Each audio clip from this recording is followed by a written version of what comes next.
Si chiude con un confronto sul miglio riservato a cavalli di 4 anni, sono 9 al via, 1 Califfo Griff, 2 Columbus Gaps, 3 Caesar, 4 Coda di Lupo, 5 Chianti, 6 Cometa. Seconda linea 7 Cashmere Sea, 8 Cartier, 9 Channel Egg. Favori per Caesar numero 3 Roberto Vecchione.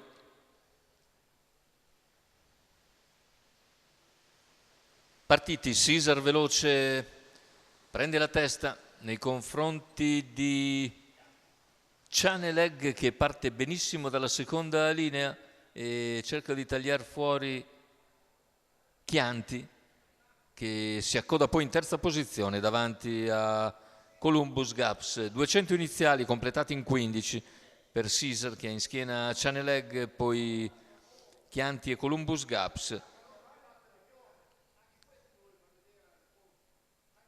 Cavalli al completamento del primo quarto di gara e ora cerca di moderare il ritmo Roberto Vecchioni, salchi a Caesar che ha sempre in schiena Channel Egg, quindi Chianti.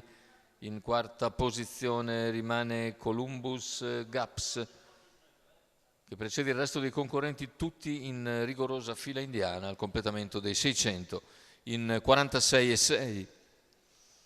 Davanti alle tribune, in vantaggio Caesar, Channel Egg, Chianti ne seguono le mosse, più indietro c'è Columbus Gaps che precede Cartier, quindi ancora Cometa che lascia più indietro Califfo Griff, Cashmere Sea.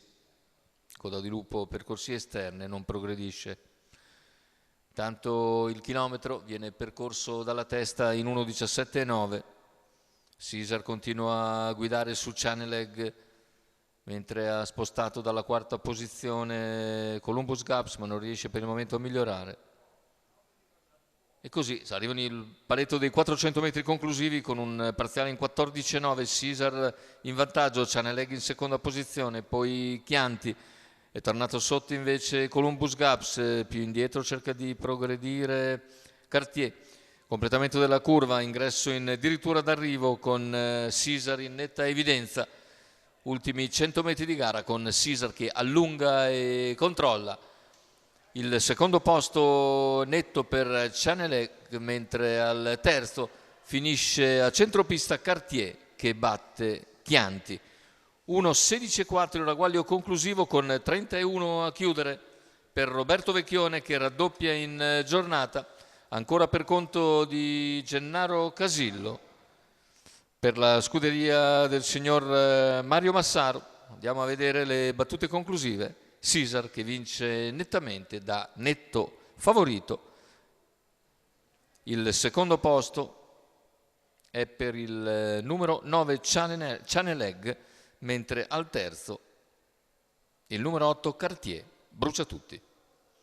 È tutto per questo convegno di corse dall'ippodromo Arcoveggio, l'appuntamento è per il 2 giugno, giovedì, con il Gran Premio della Repubblica.